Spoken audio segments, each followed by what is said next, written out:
ಇವತ್ತು ನಿನ್ನೆ ನೋಡಿದಾಗ ಜಿ ಟಿವಿ ಒಂದು ನಮ್ಮ ಸಿಂದಗಿ ತಾಲೂಕಿನ ಸಮೀಕ್ಷೆ ಮಾಡಿದೆ ಜಿ ಟಿವಿ.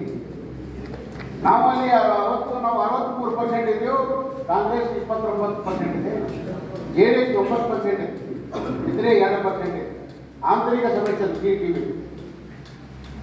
ಯಾಕಂದ್ರೆ ರಾಜ್ಯದಲ್ಲಿ ಬಹುಶಃ ದಿನಕ್ಕೂ ಕಾಂಗ್ರೆಸ್ ಬರ್ತಾ ಇದೆ.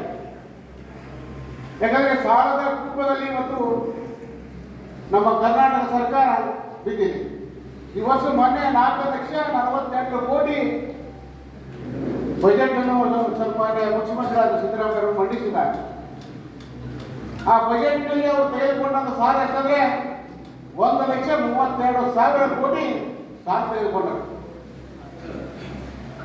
ಇಡೀ ನಮ್ಮ ಭಾರತ ದೇಶದಲ್ಲಿ ಸಾಲ ತೆಗೆದುಕೊಂಡಂತ ರಾಜ್ಯಗಳಲ್ಲಿ 2ನೇ ಸ್ಥಾನದಲ್ಲಿ ನಮ್ಮ ಕರ್ನಾಟಕ ಇದೆ.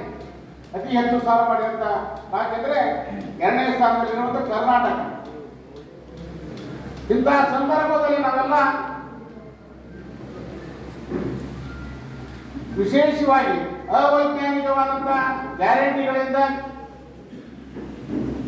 ವಿವೇಚನೆಯಿಲ್ಲದೆ ಭರವಸೆಗಳನ್ನು ಕೊಟ್ಟಂತ ಆಡಳಿತದಿಂದ ಇವತ್ತು ಕರ್ನಾಟಕ ಇವತ್ತು ಕಾಂಗ್ರೆಸ್ ಇವತ್ತು ದೊರಕ್ತಾ ಇದೆ.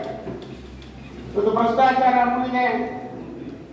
ನಾವು ನೋಡಬೇಕು ST ಮೋರ್ಚಾದ ಯಾರು ಅವರ ಅಧ್ಯಕ್ಷರೇ ಎಷ್ಟು 332 ಕೋಟಿ 137 ಕೋಟಿ 181 ಕೋಟಿ ST ಮೋರ್ಚಾದ ಹಗರಣ ಇವತ್ತು ತಾವೇ ಮುಟ್ಟಿ ಮಾಡಿ ಇವತ್ತು ತಮ್ಮ ಚುನಾವಣೆ ಸಂದರ್ಭದಲ್ಲಿ ಲೋಕಸಭಾ ಚುನಾವಣೆಯಲ್ಲಿ ಬಳಸಿದಂತ ರೀತಿಯನ್ನು ನಾವೆಲ್ಲ ನೋಡಿದ್ದೇವೆ. ಈ ರೀತಿ ಎಲ್ಲ ರೀತಿಗಳನ್ನು ನೋಡಿದಾಗ ನಮ್ಮ ಆರ್ ಅಶೋಕರು ವಿಧಾನಸಭೆ ಪಟ್ಟಿ ಕೊಟ್ಟು ನಾವು ಕೇವಲ 2 ಮಾಡಿ ನಾವು ಇವತ್ತು ಹೆಚ್ಚಿನ ಹೊರೆಯನ್ನು ಹೆಚ್ಚಿಗೆ ತೆರಿಗೆ ಹಾಕುವಂತ ಕೆಲಸವನ್ನು ಮಾಡಿದ್ರು. ಒಂದು ವಿಶೇಷ ಒಂದು ಪಟ್ಟಿಗೆ ಕೊಟ್ಟು ಯಾವ್ಯಾವ ಮೇಲೆ ಪಟ್ಟಿ ಹಾಕಿರ್ತಾರೆ, ತೆರಿಗೆ ಹಾಕಿರ್ತಾರೆ, ಬಸ್ ಬೆಲೆ ಇರ್ಬೋದು, ಸ್ಟಾಂಪ್ ಡ್ಯೂಟಿ ಬೆಲೆ ಇರ್ಬೋದು, ಅದರಿಂದ ಅನೇಕ ರೀತಿ ಒಂದು ನಡ್ಕೊಂಡು ನೀರಿನ ಕರ ಇರ್ಬೋದು, ಹಾಲಿನ ಮೇಲೆ ಇರ್ಬೋದು, ತುಪ್ಪದ ಬೆಲೆ ಸದ್ಯಕ್ಕೆ ಅನೇಕ ತೆರಿಗೆಗಳನ್ನು ಹಾಕೊಂಡು ನೋಟ ಪಟ್ಟಿಯನ್ನು ಕೊಟ್ಟು ಇಷ್ಟೆಲ್ಲ ತೆರಿಗೆ ಹಾಕೋರು ಸಾಲ ಮಾಡೋದ್ರೆ ತಪ್ಪಲಿಲ್ಲ. ಇಂತಹ ಸಂದರ್ಭದಲ್ಲಿ ನಾವು ನೋಡಿದೆವು.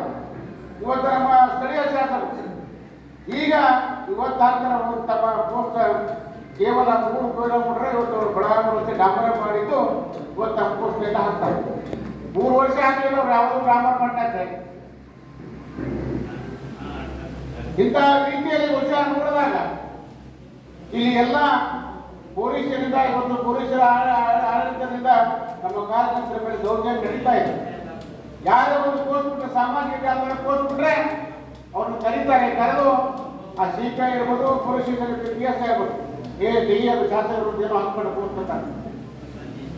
ಪ್ರಜಾಪ್ರಭುತ್ವ ವ್ಯವಸ್ಥೆಯಲ್ಲಿ ಜನಪ್ರತಿಗಳನ್ನು ತಿರಸ್ಕರಿಸುವಂತ ಜನಪ್ರತಿನಿಧಿಗಳ ವೈಖರಿಯನ್ನು ಇವತ್ತು ನಾವು ಮಾಧ್ಯಮ ಮೂಲಕ ಇರ್ಬೋದು, ಇವತ್ತು ಸಾಮಾಜಿಕ ಜಾಲತಾಣ ಮೂಲಕ ಟೀಕೆಯನ್ನು ಮಾಡುವ ಹಕ್ಕು ನಮಗಿದೆ.